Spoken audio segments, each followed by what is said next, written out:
নামাজের মধ্যে কিভাবে চুরি করে? রুকু সিজদা ঠিক মতো আদায় করে না। রুকু থেকে সোজা হয়ে দাঁড়িয়ে দেরি করা কি ওয়াজিব। দুই সিজদার মাঝখানে সোজা হয়ে বসে দেরি করা ওয়াজিব, একটু দেরি করতে হবে। তো এখানে চুরিটা কিভাবে হয়?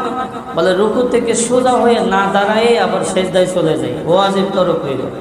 একটা ওয়াজিব ইচ্ছাকৃতভাবে তরক করলে নামাজ শেষ, সাহু সিজদা দিলেও কাজ হবে না। যদি ভুলবশত বেখিয়ালে হয়ে যায় তাহলে সাহু সিজদা দিলে নামাজ হয়ে যাবে। দুই সিজদা, এক সিজদা করে ভালো মতো না বসে আবার দ্বিতীয় সিজদায় চলে যায়।